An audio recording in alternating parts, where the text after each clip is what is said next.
नमस्कार. डॉक्टर सौ गौरी सुहास नामजोशी लिखित नाममहिमा हे पुस्तक आपण वाचत आहोत. आज आपण पहिल्या प्रकरणातला पुढचा भाग वाचायला घेतो आहोत. श्रीमद भागवतातील भक्तिविषयक विचार. श्रीमद भागवत हे भगवंताचं हृदगत आहे. हे कल्पाच्याही पूर्वीचं ज्ञान 4 श्लोकांनी भगवंतांनी निजात्मबोध करून देण्यासाठी बुद्धिमान अशा ब्रह्मदेवाला उपदेशिलं. ब्रह्मदेवांनी नारद मुनींना सांगितलं. नारदांनी मनःशांतीसाठी व्यासांना सांगितलं. व्यासांनी शुकदेवांना सांगितलं आणि शुकदेवांनी परीक्षित राजाला ऐकवलं. भागवत हे नारदांनी प्रेरणा दिलेलं आणि व्यासांनी लिहिलेलं विस्तृत असं भक्तिशास्त्र आहे. आणि अशा या भागवताच्या 11 स्कंदावर एकनाथांनी सविस्तर टीका लिहिली. हरिभक्ती देवानेच निर्माण केली याबाबत भागवत ग्रंथात भगवंत सांगतात, ये वै भगवता प्रोक्ता उपाया ह्यात्मलब्धये अंजा पुसाम विदुषाम विद्धी भागवतान हितान. सारांश वेद शास्त्र व्युत्पत्ती ज्यांना नाही अशा अज्ञानी जनांना परमेश्वर प्राप्ती सुगम होऊन त्यांना ब्रह्मस्वरूप होता यावं म्हणून देवानेच ही हरिभक्ती प्रकट केली आहे. तेच हे भागवत, ज्यात मुख्यत्वे करून भक्तीच प्रधान आहे. शुद्ध भावाने भगवत भजन केलं असता अज्ञानी लोक उद्धरून जातात. भजन भावाने संसार सागर तरून जाण्याकरता देवाने ही एक मोठी नौकाच निर्माण करून ठेवली आहे. ब्रह्मप्राप्ती व्हावी म्हणून नारायणांनी भक्ती प्रगट केली. भागवत धर्माची स्थितीच अशी आहे की त्यांनी साधी भोळी माणसंही संसार समुद्र तरून जातात. भागवताच्या 5व्या अध्यायात जेव्हा जनक राजा मुनीला प्रश्न विचारतो की हरीचे भक्त युगायुगामध्ये कोणत्या प्रकारे त्याचं भजन करतात, तेव्हा करभाजन नावाच्या योग्याने कृत त्रेता द्वापार युगात होणारी भक्ती सांगून अखेर कलियुगातली भक्ती सांगितली. ती सारांश रूपाने अशी: कृतयुगात तप करून देवाची उपासना, त्रेतायुगात पुरुषोत्तम यज्ञमूर्ती रूपात असल्यामुळे वेद धर्ममताने होणारे यज्ञाला महत्त्व होतं. द्वापार युगात राजलक्षणयुक्त राजोपचार अर्पण करून लोक अत्यंत भक्तिभावाने पूजा करतात. कलियुगातले ज्ञाते श्रीकृष्णाचं नेहमी चिंतन करतात. अंतःकरणाच्या शुद्धीला मुख्यत्वे करून हरिकीर्तन हेच कारण आहे. चित्तशुद्धीला नामासारखं दुसरं साधन नाहीच. नामस्मरण करणाऱ्या भक्ताची श्रीहरीला अत्यंत आवड असते. भक्ताला अणुमात्र दुःख झालं तरी तो ते स्वतः निवारण करतो. ह्याकरता ज्याला हरिकीर्तनाची खरी गोडी लागली त्याला इतर साधनांच्या नादात पडून संकट सोसण्याचं कारणच नाही. कलियुगात जे बुद्धिमान पुरुष असतात ते नामसंकीर्तनातच सदा सर्व काळ मग्न असतात. ते मोठ्या आनंदाने त्या नामाचाच गौरव करून मोठ्या प्रेमाने त्याचं स्मरण करतात. अशा प्रकारे कृतयुगापासून कलियुगापर्यंतचे लोक स्वहिताकरता श्रीहरीचं या नामाने रूपाने भगवंताच्या अवतार लीला गायनाने भक्ती पुरस्कार भजन करतात. कलियुग हे अत्यंत धन्य होय, कारण यात हरिकीर्तन आणि नामस्मरण येणेकरून सर्व मनोरथ सिद्धीस जातात. हरिकीर्तनाने चित्त शुद्ध झाल्यामुळे दोषांचा त्याग करून गुणांचं ग्रहण केलं जातं. अशा प्रकारे सारं ग्रहण करणारे लोक कलियुगात हरिकीर्तनानेच परममुक्त होतात. कलीचे गुण जाणणारे लोक नामानेच मोक्ष मिळतो हे लक्षात घेऊन भजन कीर्तन करतात आणि खरोखर नित्यमुक्त होतात. कलियुगात निरंतर नामस्मरण करावं हेच काय ते सार आहे. नामाचा जे नित्य घोष करतात ते पुरुष मुक्तच होतात. उपनिषद, वेदांतसूत्र, भगवद्गीता, श्रीमद भागवत, पुराण यातून नामाचं महात्म्य सांगितलं आहे. परंपरेने नामाचा महिमा टिकून राहिला आहे. कृत त्रेता द्वापार या युगातून कलियुगाच्या इतिहासाकडे पाहिल्यावर नामाचं महात्म्य वाढत चाललेलं दृष्टीपथाला पडलेलं दिसतं. ऋषीमुनींच्या काळात बंदिस्त असलेलं अध्यात्म पुढे संत मंडळींमुळे जनमानसापर्यंत पोहोचलं.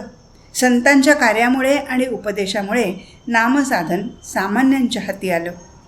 शंकराचार्यांचे विचार. 8व्या शतकात आद्य शंकराचार्यांनी चित्तशुद्धीचं एक साधन यापेक्षा अधिक महत्त्व भक्तीला दिलं नाही. अद्वैत प्रत्ययात देव आणि भक्त हे नातं संभवत नाही. ब्रह्मसूत्रावरील शांकर भाष्य. अशी शंकराचार्यांची भक्तिविषयक भूमिका आहे. त्यांना सगुणोपासना, किंवा प्रतिकोपासना मान्य असली तरी या उपासनेने मोक्ष मिळत नसून ब्रह्मलोकाची प्राप्ती होते असं आचार्य मानतात. मोक्ष ज्ञानानेच मिळतो. ज्ञान म्हणजे अद्वैत प्रतीती. या अवस्थेत कर्म संभवत नाही. म्हणून चित्तशुद्धीसाठी कर्म केल्यावर सर्व कर्माचा संन्यास केला पाहिजे. कर्माने मोक्ष मिळत नाही. कर्म आणि ज्ञान एकत्र नांदू शकत नाही असं शंकराचार्य सांगतात. कर्मयोग, ज्ञान आणि भक्ती. मानवाच्या उद्धाराकरता शास्त्राधिकातून जी साधनं सांगितली जातात त्याचे अधिकार परत्वे 4 विभाग पडतात. कर्म, योग, ज्ञान आणि भक्ती हे होय. यावरून हे 4 प्रमुख परमार्थ मार्ग ठरतात. आता कर्ममार्ग. ज्ञानदेवांच्या दृष्टीने भगवद्गीतेने जी साधना सांगितलेली आहे तिचा आरंभ कर्म आहे. गीतेत उपासना सांगितली आहे. ती आपल्या विहित कर्माच्या आचरणाच्या योगाने होणारी आहे. उपासनेकरता आपलं कर्म टाकण्याची गरज नाही. कर्म करून ईशप्रसाद मिळवता येतो. कर्मण्येवाधिकारस्ते मा फलेषु कदाचन मा कर्मफल हेतुर्भूर मा ते संगोस्त्व कर्मणी. तुझा अधिकार फक्त कर्म करण्याचा आहे. कर्मफळाविषयी तू इच्छा धरता कामा नये.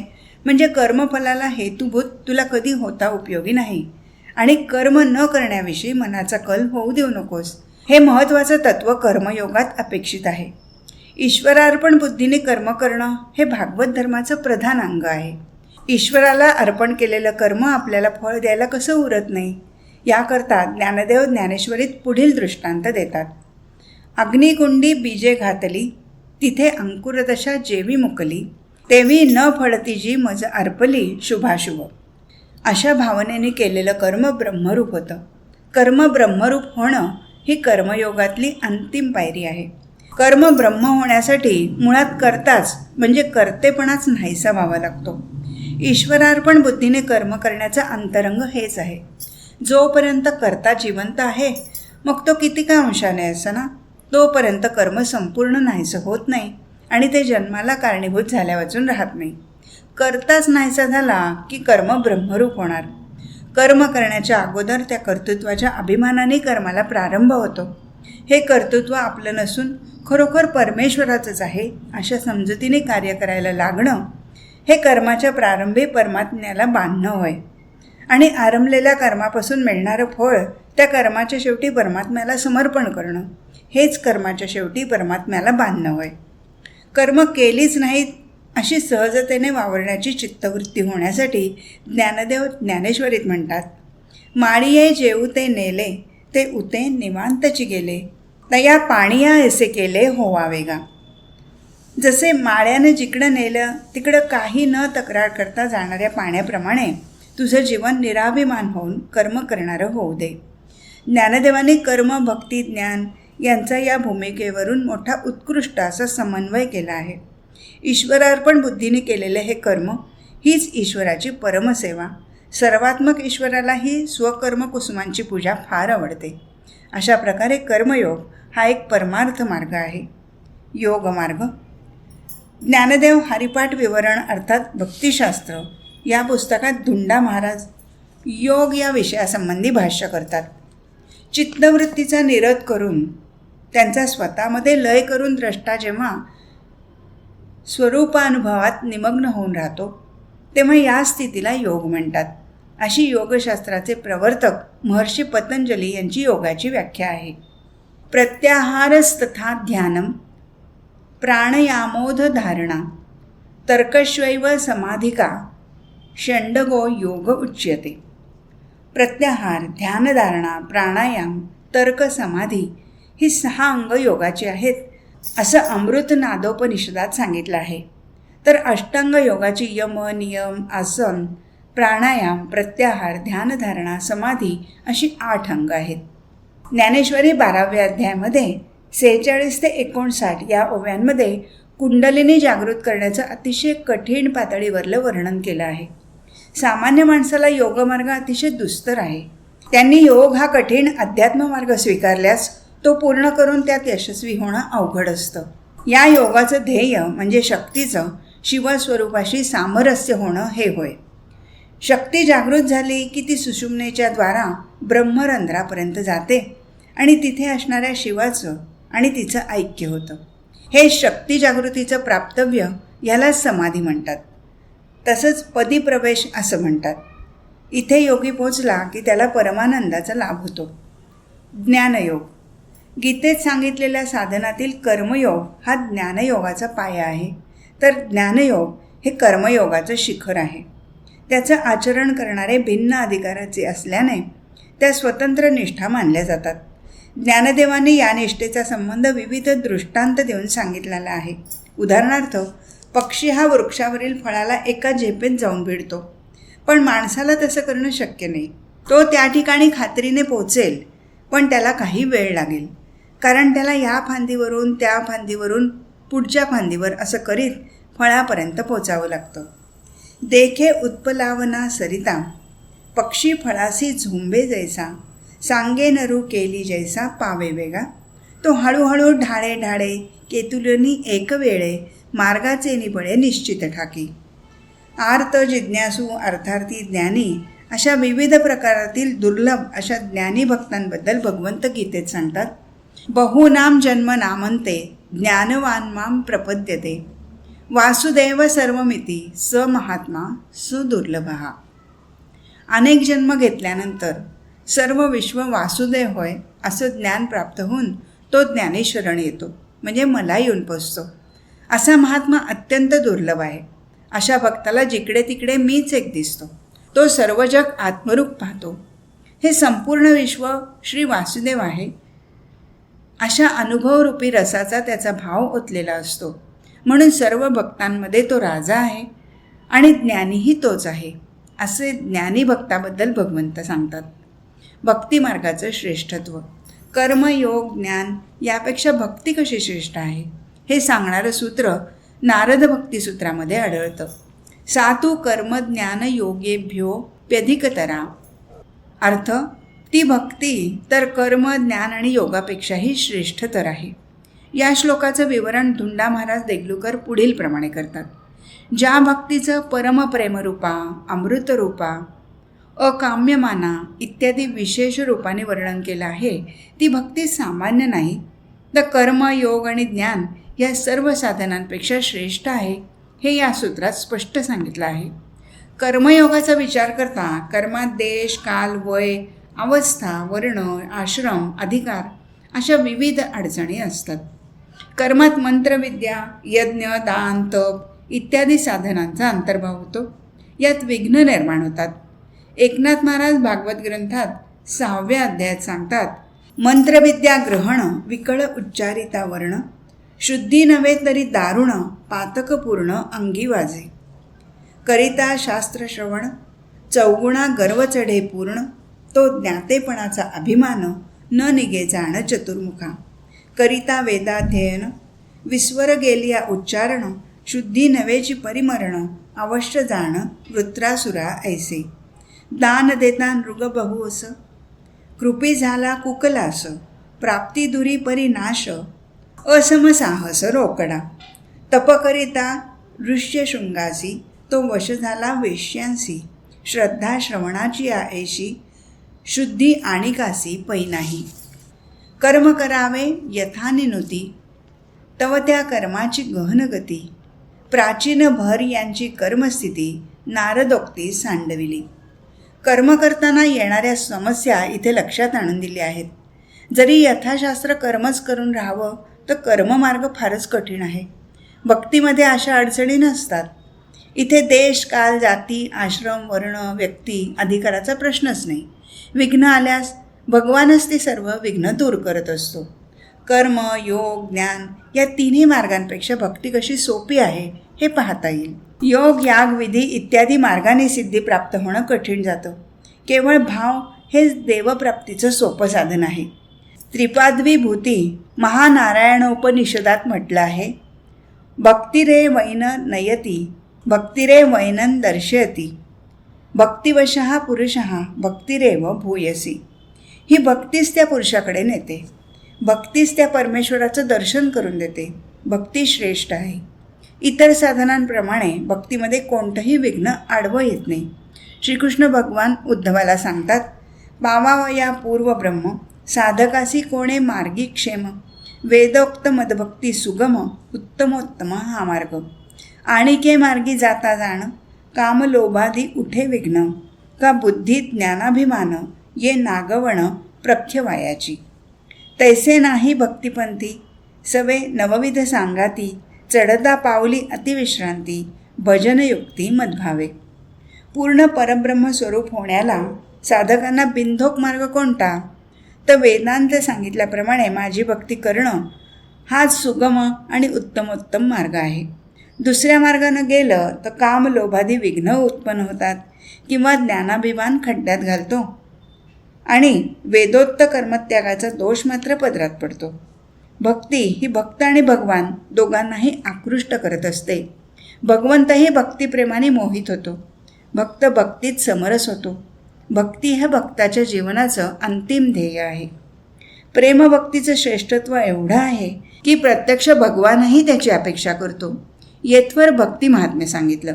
आता या भक्तीच्या अनुषंगाने नामाचा विचार करायचा आहे. प्रकरण 2. नामाची वैशिष्ट्ये.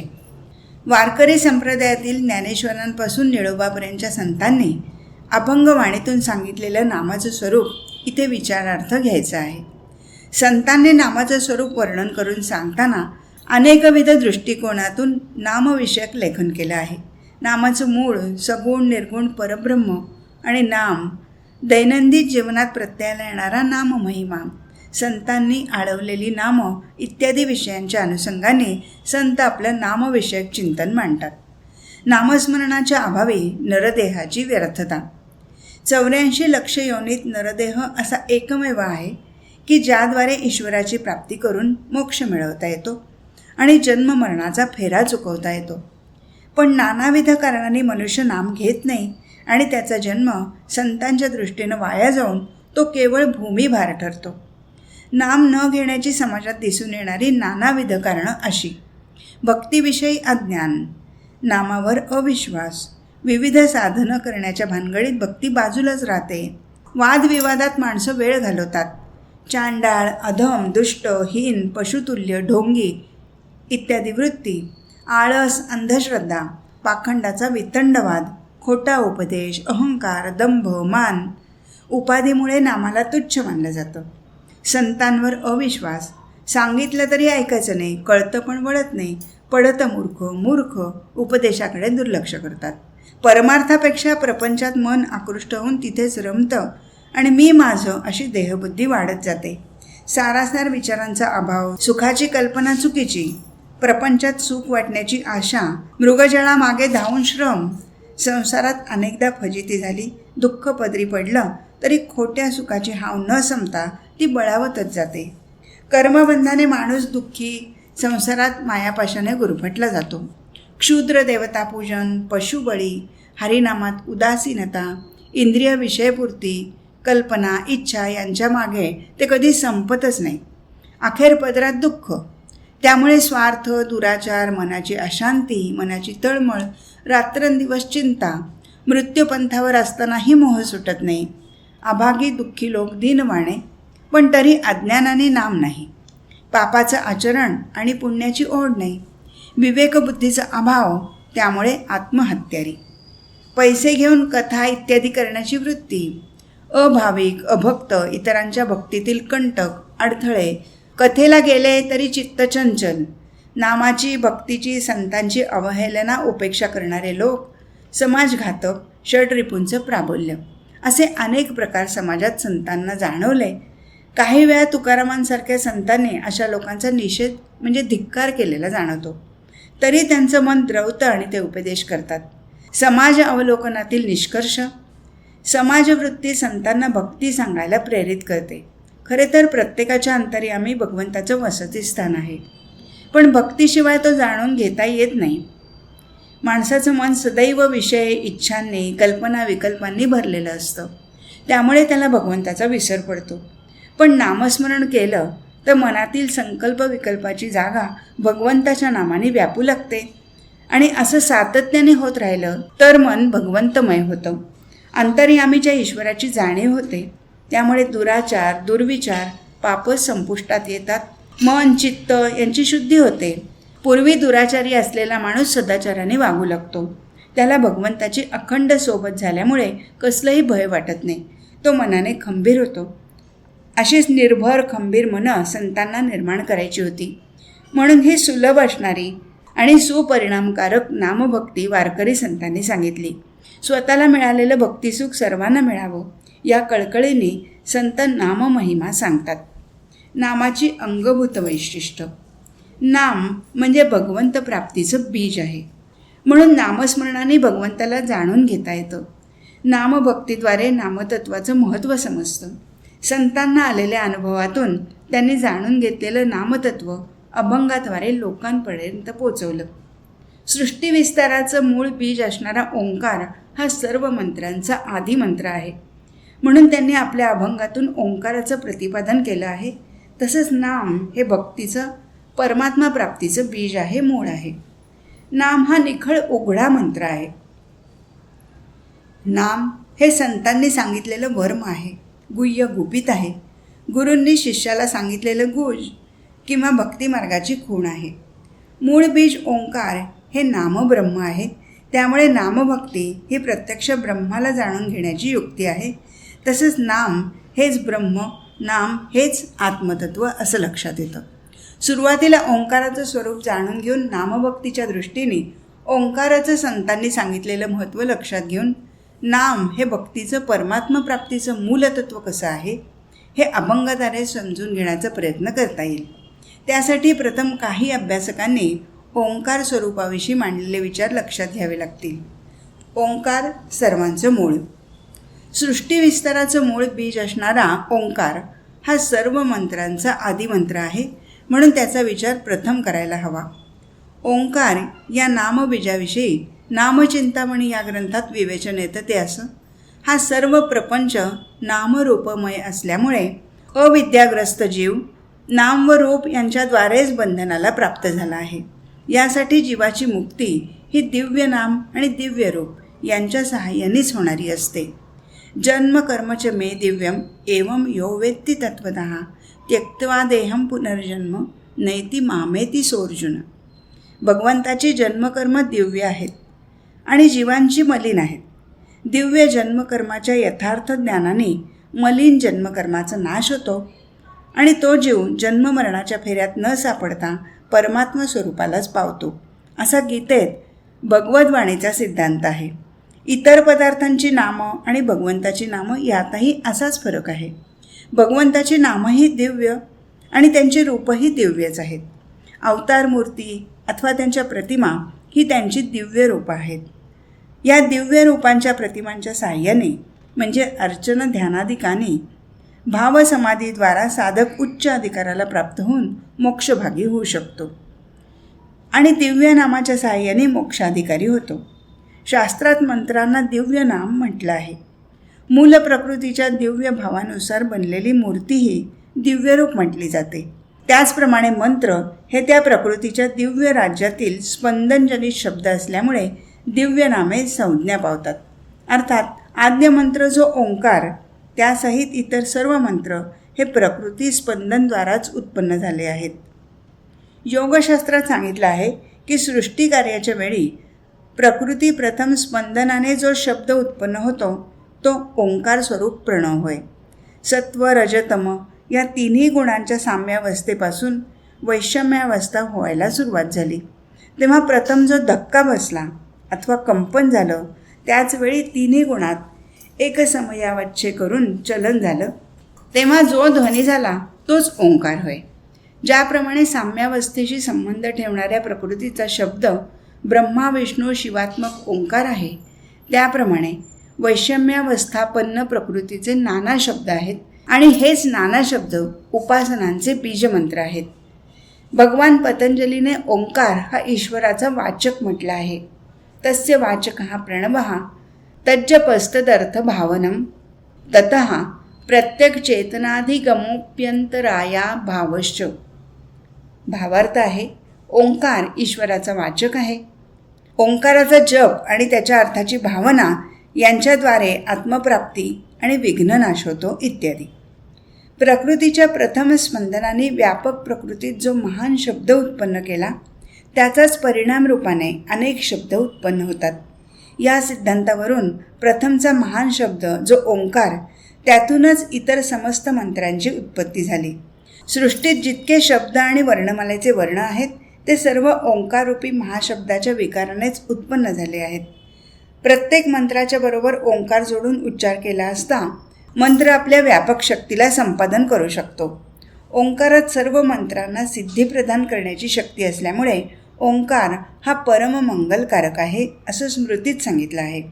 ओंकारापासून सर्व वर्णांची उत्पत्ती आर्यशास्त्रात सांगितली असून ते सर्व वर्ण विराट पुरुषाच्या भिन्न भिन्न अंगापासून उत्पन्न झाले असल्यामुळे प्रकृती स्पंदनजनित मंत्र आहेत आणि त्या मंत्राशी त्या त्या प्रकृतीच्या देवतांचा आदिदैव संबंध आहे.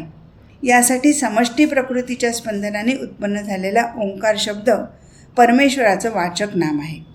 त्याच्या जपाच्या आणि अर्थभावनेच्या द्वारे ज्याप्रमाणे परमेश्वर प्रसन्न होतो तसं भिन्न भिन्न भागांच्या स्पंदनाने उत्पन्न झालेले शब्दही त्या त्या प्रकृतीच्या देवतांची वाचक नामं आहेत आणि त्यांच्या जपाच्या आणि अर्थभावनेच्या द्वारे त्या त्या देवता प्रसन्न होतात आणि दर्शन देतात. ओंकार म्हणजे सर्व विश्वाचं मूळ, ओंकार म्हणजे ब्रह्म असा उल्लेख मांडूक्योपनिषदात मिळतो. ओम इत्येतर दक्षमिदं सर्व तस्योपव्याख्यानं भूतं भक्त भविष्यादिति सर्व ओंकार एव यच्चान्यत त्रिकालातीतं तदपि ओंकार एव. मांडूक्योपनिषद. ओम हे अक्षर या अविनाशी ब्रह्माचं वाचक चिन्ह आहे. हे जे भूत, वर्तमान आणि भविष्यकाळी असणारं विश्व त्याचं हे स्पष्टीकरण आहे. तिन्ही काळाच्या पलीकडे असणारं सर्व काही ओंकारच आहे. ओंकार हे सर्वाचं मूळ असल्यामुळे ते ईश्वराच्या नामाचं मूळ आहे हे दिसून येतं.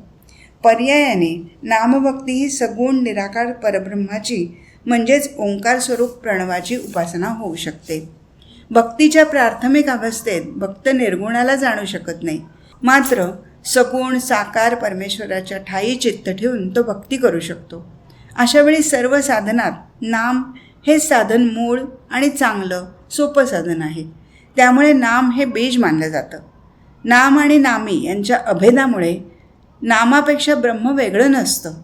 नामतेची ब्रह्म, ब्रह्मतेची नाम या एकनाथांच्या म्हणण्याप्रमाणे नाम घेतलं की ब्रह्माचा आठव असतो.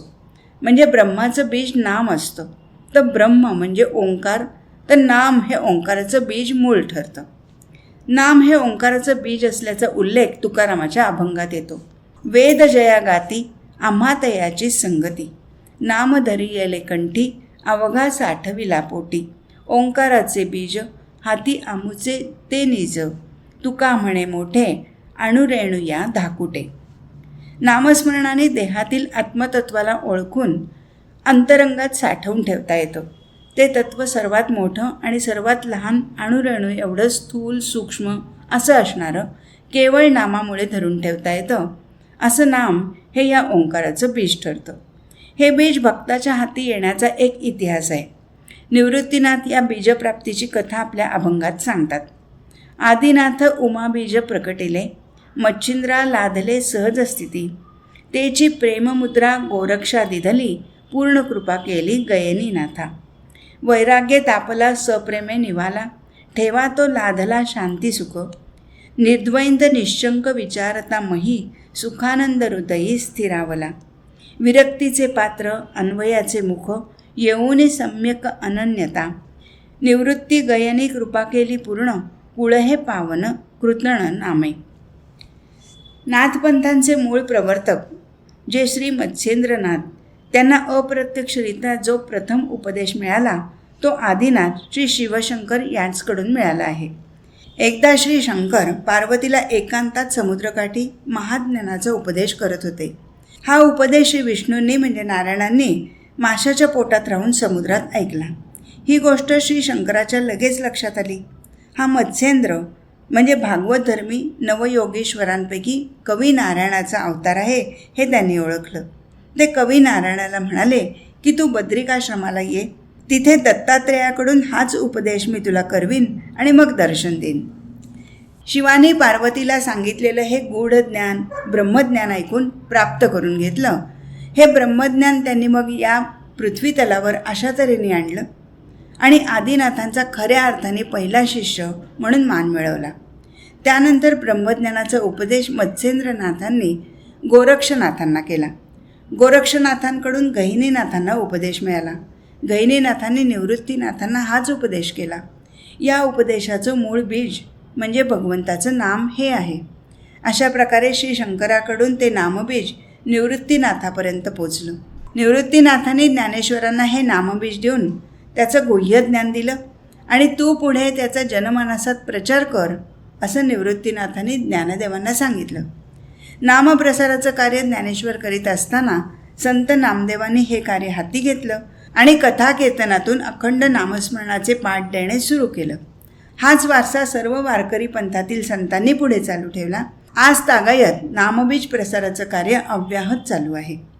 तिमिर पडळे प्रपंच भासे, झाकोळला दिसे आत्मनाथ, हरिविण दुजे चिंतिता निभ्रांत, अवघेची दिसत माया भ्रम, सांडुनी तिमिर सर्व नारायण, हेची पारायण नित्य करी, निवृत्ती सज्जन अवघा आत्मराज, एकतत्व बीज जपाला आहे. निवृत्तीनाथ आपल्याला जाणीव करून देतात की माया प्रपंच याला आपण प्राधान्य देतो, त्यामुळे खरा आत्मनाथ प्रपंचाच्या अंधारात म्हणजे मिथ्येत झाकून गेला आहे. आपण त्याला विसरून जातो. त्याच्यापर्यंत न पोचता मायाभ्रमातच गुंतून राहतो. म्हणून या प्रपंचाचा मायेचा अंधार काढून टाकण्यासाठी साऱ्या विश्वाचं एकतत्व सामावलेल्या भगवंताचं आत्मराजाचं बीज म्हणजे नाम याचा आपण जप करायला हवा. त्यामुळे सर्वत्र भरलेल्या हरीची आपल्याला जाणीव होईल. या बीजाचं सामर्थ्य केवढं मोठं आहे. पापी असणाऱ्या वाल्या कोळ्यांनी रामनामाचा जप केल्यावर तो मोठा वाल्मिकी झाला आणि रामायण लिहिलं. असं रामनाम हे बीज रामायण हे मोठं फळ देणारं ठरलं. म्हणून नामदेव म्हणतात, बीजमंत्र रामनाम फळ शतकोटी रामायण. नाम हे बीज आहे हे लक्षात घेऊन त्याचं फळ प्राप्त करून घेणं हे मनुष्य जन्माचं उद्दिष्ट आहे. नाम हे फळ आणि बीज दोन्ही आहे. नामबीजाचं फळ ब्रह्म आणि ब्रह्म हेच नामबीज आहे. नाम हे सर्व परमार्थ साधनांचं बीज असून नामस्मरणाने अहंकार जातो. त्यामुळे नामधारक कोणत्याही कर्माचं फळ स्वतःला घेत नाही, अर्थात त्यामुळे कर्मफळ निर्माण होत नाही, ती भोगावी लागत नाही. म्हणून तुकाराम महाराज म्हणतात, हाची एक धर्म निजबीज वर्म, हेची जाळी कर्म केली महा. या नामबीजाचा विस्तार तुकाराम पुढील अभंगात सांगतात. बीज तो अंकुर पत्र शाखा फळ, प्राप्त बीज मूळ अवघे नासे, तुका म्हणे नामी राहिलेसे गोडी, बीजाच्या परवडी होती जाती. एका धान्य बीजापासून अंकुर पत्र शाखा फळं इत्यादी विस्तार होतो आणि शेवटी धान्यरूपी मूळ बीजाचा लाभ झाला असता इतर विस्तारांचा नाश होतो. त्याप्रमाणे नामबीजापासून पापनिवृत्ती, पुण्यप्राप्ती, चित्तशुद्धी, विविदिशा, संतसंगती, श्रवण, हरीचा आत्मत्वाने साक्षात्कार असा विस्तार होऊन पुनश्च नामाची फलरूपाने अनुवृत्ती राहते आणि मधला विस्तार नष्ट होतो. नामबीजाची पेरणी आपल्यात होण्यासाठी संत सहवास महत्त्वाचा आहे. कारण संत सहवासात माणूस साक्षात्काराला योग्य होऊ शकतो. तुकाराम महाराज म्हणतात, निजबीजा तेथे तुका अधिकारी, पाहिजे ते परी तये वेळी. तुकाराम म्हणतात, ब्रह्मसाक्षात्कार होण्यासाठी अधिकारी पाहिजे. अशी सेवा करणारे जे अधिकारी असतील त्यांच्या ठिकाणी संत महात्मे योग्य वेळी महावाक्योपदेशरूपी बीजाची पेरणी करतात. नाम हे अविकारी शुद्ध आहे. ते वेदांचं मूळ आहे, भक्तीचं बीज आहे, मूळ आहे. म्हणून नाम हा मूळ मंत्र उघडा मंत्र आहे की ज्याचा उपयोग भक्ताला सहजतेने करता येतो. आज इथेच थांबू. हरिओम तत्सत.